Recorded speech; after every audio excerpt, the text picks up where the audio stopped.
নমস্কার বন্ধুরা, আপনাদের সবাইকে স্বাগত জানাই। আমি আজকে একটা রেসিপি নিয়ে চলে এসেছি টমেটো দিয়ে। টমেটো সত্ত্ব বা টমেটো বার এটা কীভাবে তৈরি করা যায়, করে সংরক্ষণ করা যায়, সেটাই আমি আপনাদের বলবো আজকে। তো আমার ছাদ বাগানে বেশ অনেক টমেটো হয়েছিল, তো সেগুলো আস্তে আস্তে বেশ কিছু আমি তুলে রেখেছিলাম আর কি। তো গরম পড়েছে, নষ্ট হয়ে যাচ্ছে। তো ভাবলাম যে এইভাবে যদি বানিয়ে রাখা যায়, তাহলে যখন টমেটো অনেক কম পাওয়া যাবে বা অনেক দাম বেশি, সেই সময়টায় রান্না ব্যবহার করা যাবে যদি এইভাবে সংরক্ষণ করা যায়। সেই জন্যই আমি এইটা আজকে করেছি রেসিপিটা। তো সসও করা যেত, তবে সস করলে সংরক্ষণ করার ঝামেলা অনেক। এইভাবে যদি করে রাখা যায়, দেখুন কিছু পোস্ত আরম্ভ করে দিয়েছে যেহেতু খুব গরম পড়ে গেছে। তো আমি সেগুলো বেছে ফেলে দিলাম, আর বাকি টমেটোগুলো আমি একটা পাত্রে নিয়ে খুব ভালো করে ধুয়ে নিয়েছি, নিয়ে ছোট ছোট করে টুকরো করে নিচ্ছি। টমেটো সস বানিয়ে তো নেওয়া যায়, কিন্তু সংরক্ষণ করার ঝামেলা অনেক, নষ্ট হয়ে যেতে পারে ঠিকমতো সংরক্ষণ না করলে। তো কিন্তু এইভাবে যদি টমেটো সত্ত্ব করে রেখে দেওয়া যায়, তাহলে আমসত্ত্ব যেভাবে করি আমরা অনেকটা সেরকমই, তাহলে কিন্তু এটা যখন দরকার লাগবে তখন এটা ব্যবহার করতে পারেন রান্নায়, এমনিও খেতে পারেন।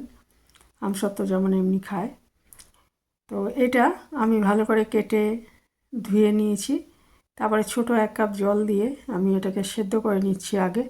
চাটনি করার সময় আমি জল দিই না, কিন্তু এটা যেহেতু অনেকটা সেদ্ধ করে নিতে হবে আর লেগে যাতে না যায়, সেই জন্য আমি ঢাকা দিয়ে করব, সেই জন্য একটু জলটা দিয়েছি। মিডিয়াম আঁচে এটা আমি ভালো করে সেদ্ধ করে নিচ্ছি। মাঝে মাঝে ঢাকাটা খুলে নেড়ে ওপরে নিচে করে দিতে হবে, যাতে তলায় না লেগে যায়। এরকম আমি 2-3 মিনিট পর পর খুলে এগুলো উল্টে পাল্টে দিয়েছি, দিয়ে একদম খুব ভালোভাবে সেদ্ধ হয়ে যাওয়া পর্যন্ত এরকম করতে হবে। তারপর এটাকে ঠান্ডা করে নিতে হবে। ঠান্ডা করে নিয়ে এটা গ্রাইন্ডারে পেস্ট করে নিতে পারেন, অথবা এমনি ভালো সেদ্ধ হয়ে গেলে এমনি একটা ছাঁকতেই হবে। গ্রাইন্ডারে পেস্ট করলেও ছাঁকতে হবে, আর না করলেও ছাঁকতে হবে। এমনি যদি মানে একটা ছাঁকনির মধ্যে এটা ছেঁকে নিতে হবে, দিয়ে খোসা আর বীজগুলোকে আলাদা করে নিতে হবে, আর ওই টমেটোর যে পেস্টের মতো অংশটা সেটা আলাদা করে নিতে হবে। এটা ভালো মতো সেদ্ধ হয়ে গেছে, তারপরে এটাকে আমি ঠান্ডা করে নেব।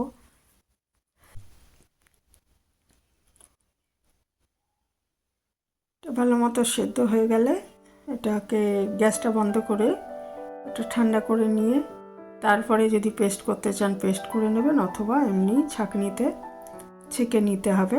ছেঁকে এটা আলাদা করে নিতে হবে খোসার বীজগুলো।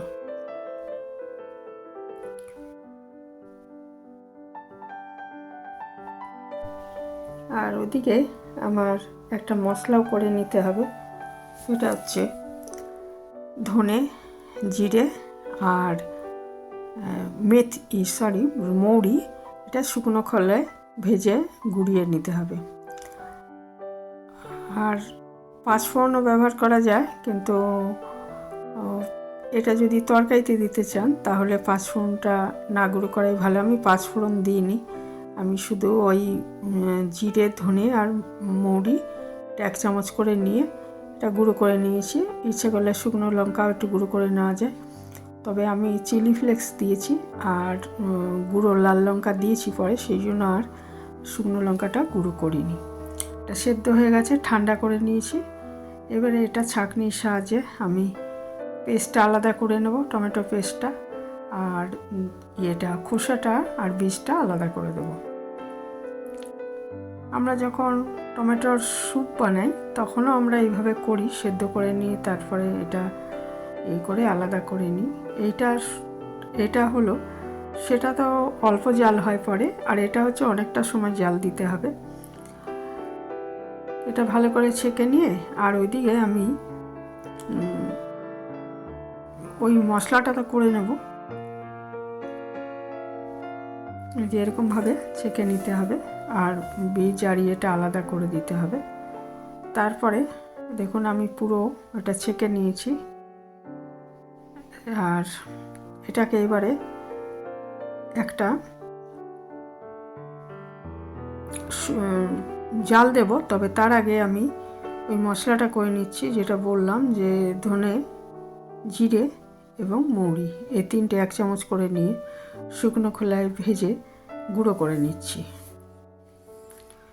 এটা গ্রাইন্ডারও করতে পারেন বা শিলেও পিষে নিতে পারেন, আমি শিলেই পিষে নিয়েছি।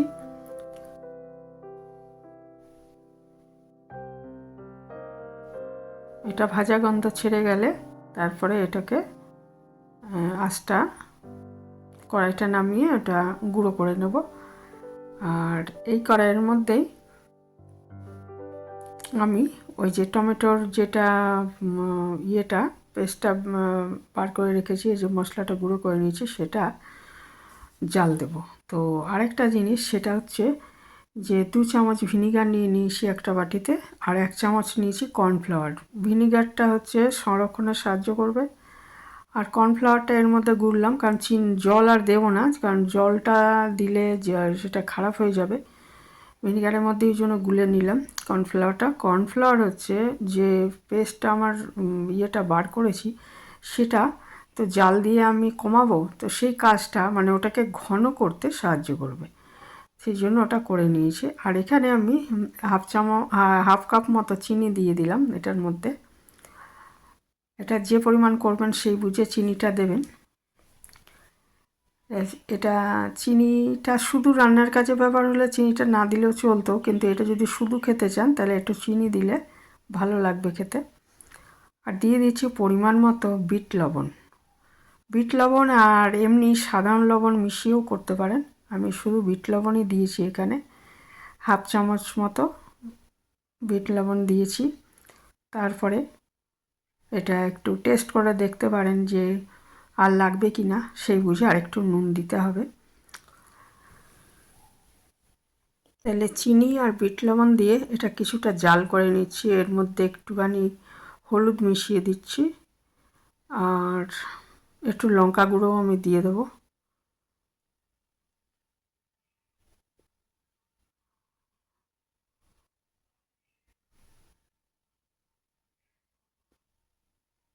এটা একটু জাল জাল দিয়ে নেওয়ার পর এর মধ্যে আমি ওই ইয়েটা আস্তে আস্তে মিশিয়ে দেবো। সেটা হচ্ছে যে কর্নফ্লাওয়ার যে গুলে রেখেছি ভিনিগারে, সেটা আস্তে আস্তে মিশিয়ে দেবো। তাহলে কী হবে, এটা অনেক গাঢ় হয়ে যাবে, ঘন হয়ে যাবে, কারণ এটা অনেকটা আমাদের জলভাবটা শুকিয়ে ফেলতে হবে। অনেকটাই শুকিয়ে গেছে, আরও শুকিয়ে ফেলতে হবে। এটার মধ্যে দিয়ে দিলাম ওই ভাজা মশলাটা,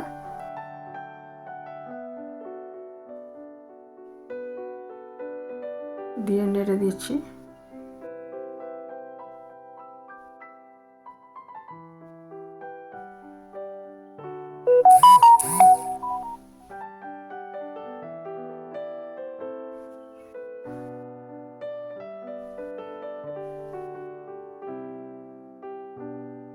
এরপরে এর মধ্যে আমি আস্তে আস্তে কর্নফ্লাওয়ারটা, ওটা যে গুলে রেখেছিলাম, ওটাকে আরেকটু নেড়ে নিতে হবে, কারণ এটা তলায় জমে যায় অনেক সময়। একটু ভালো করে নেড়ে এটা 1 চামচ চামচ করে দিয়ে আর আস্তে আস্তে সঙ্গে সঙ্গে নাড়তে হবে, অল্প অল্প করে দিতে হবে, আর অল্প অল্প করে নেড়ে একটু করে নেড়ে আবার ওটা দিয়ে, তাহলে দেখবেন এটা ঘন হয়ে গেছে একদম। একদম যখন ঘন হয়ে যাবে তখন এটাকে ঠান্ডা করে নিতে হবে, একটু নিয়ে একটা থালায় ঢেলে এটাকে 2 দিন রোদে দিন। একদম এখন খুব চড়া রোদ উঠছে, 2 দিন রোদে দিলে এটা শুকিয়ে আমসত্ত্বের মতো হয়ে যাবে, অর্থাৎ টমেটো সত্ত্ব তৈরি হয়ে যাবে। এটা ফ্রিজে রাখতে পারেন, বা বাইরে রাখলে আপনাকে নিয়মিত রোদে দিতে হবে। এটা শুধুও খেতে ভালো লাগবে, আবার তরকারিতেও দিতে পারেন, যেটা আগেই বলেছি আমি, যে তরকারিতে সব সময়, এরপরে টমেটোর দাম অনেক বেড়ে যাবে, থাকবে না, সব সময় ঘরে থাকে না, তো তখন এগুলো মানে ব্যবহার করতে পারবেন আর কি রান্নায়। এই ছিল আমার আজকের রেসিপি। এটা এখন আমার কাজ হচ্ছে যে থালায় ঢেলে 2 দিন রোদে শুকানো। 2 থেকে 3 দিন লাগবে রোদে শুকাতে। আর যাদের এরকম রোদ নেই, মানে অনেকেই আছেন যে ফ্ল্যাট বাড়িতে থাকেন, রোদে দেওয়ার সমস্যা, তারা ওই ওভেনের তলায়, গ্যাস ওভেনের তলায় রেখে রান্নার সময় রেখে দিতে পারেন, তাহলে সেই তাপেও শুকিয়ে যাবে। দেখুন আমি দিয়ে দিয়েছি ছাদে, আমার পদ্ম ফুল তো ফুটতে আরম্ভ করেছে, সেটাও দেখালাম। আর এইভাবে আমি 2 দিন শুকিয়ে নিয়েছি।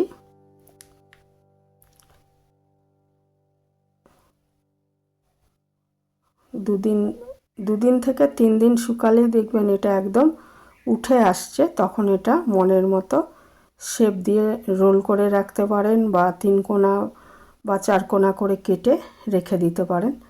কাচের শিশিতে রাখলে ভালো হয়।